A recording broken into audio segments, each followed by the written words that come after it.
El mundo está a la expectativa de la forma como el presidente de Rusia, Vladimir Putin, celebre hoy el denominado Día de la Victoria, la fecha más patriótica del país que marca el papel de la Unión Soviética en la derrota de la Alemania nazi en la Segunda Guerra Mundial.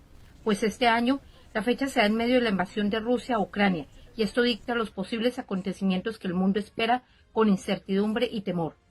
Muchos analistas vaticinan que hoy será un día de anuncios clave que podrían ir en el mejor de los casos desde un cese al fuego, eso sí, sin término de la guerra, pasando por la expansión de la invasión a otros países vecinos y en el extremo lamentable, la declaración de la guerra a Occidente en lo que se convertiría en el portal a la Tercera Guerra Mundial.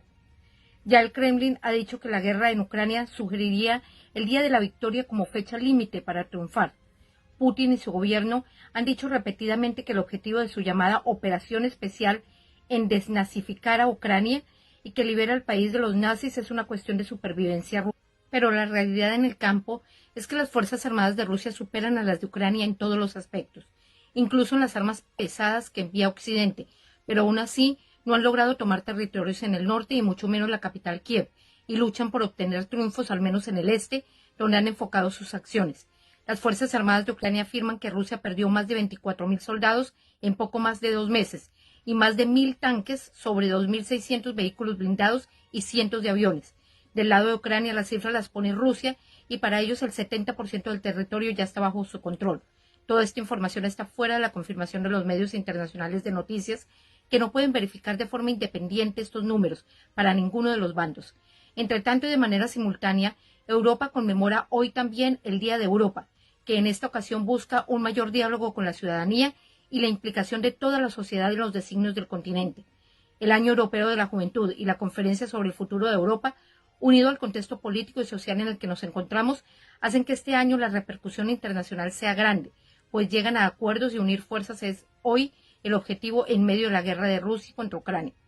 Y es que, en conclusión, lo que hoy se celebra es la creación de la Unión Europea a partir de la Declaración de Schuman, el nombre que recibió el discurso brindado por el entonces ministro francés de Asuntos Exteriores Robert Schuman, el 9 de mayo de 1950 en París.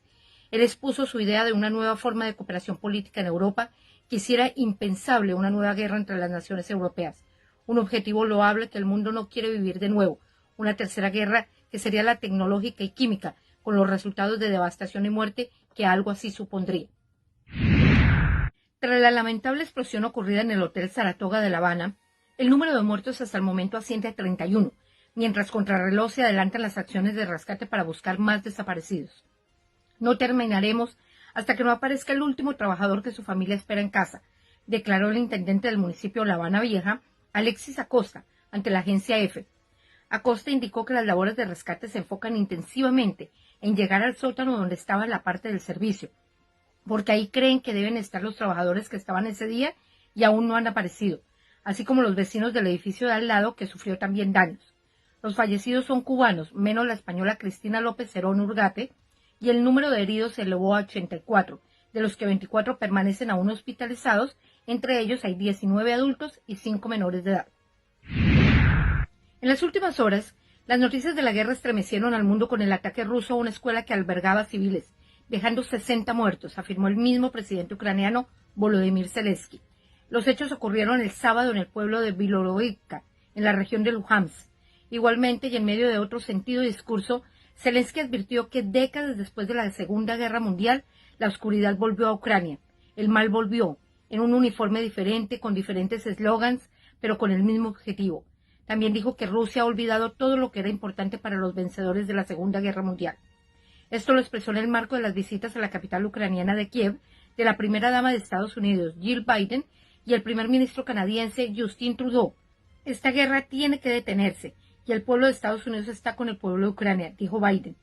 También añadió que en el Día de las Madres era su deseo estar con las mujeres ucranianas brindando su apoyo. En tanto que Trudeau insistió en que Putin es responsable de atroces crímenes de guerra y por ello debe rendir cuentas.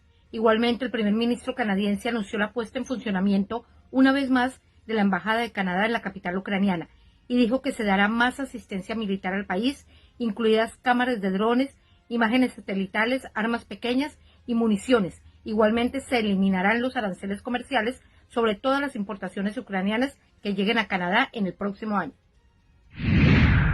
En las últimas horas, las noticias de la guerra estremecieron al mundo con el ataque ruso a una escuela que albergaba civiles, dejando 60 muertos, afirmó el mismo presidente ucraniano Volodymyr Zelensky. Los hechos ocurrieron el sábado en el pueblo de Bilorovivka, en la región de Luhansk. Igualmente, y en medio de otro sentido discurso, Zelensky advirtió que décadas después de la Segunda Guerra Mundial, la oscuridad volvió a Ucrania.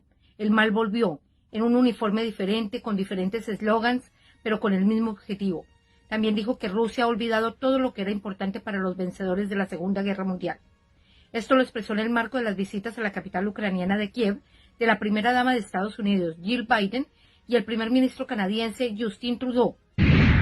Rodrigo Chávez Robles asumió ayer la presidencia de Costa Rica para los próximos 4 años, tomando juramento en la Asamblea Legislativa de su país y con un discurso que volvió a la tónica confrontativa y de reproche a la clase política que marcó su campaña electoral.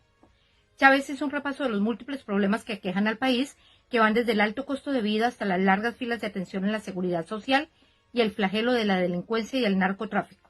Así dijo, es el momento de dejar atrás las viejas prácticas que tanto nos cobran, y con toda razón para el pueblo costarricense. Aquí no hay distingos entre oficialismo y oposición. Si una vez más la clase política falla, el país se podría desboronar, afirmó Chávez en un discurso de posesión, dejando muchos desafíos en su mandato. Hasta mañana, si Dios lo permite, y no dejen de seguir nuestras redes sociales de Express News Noticias para estar siempre bien informados.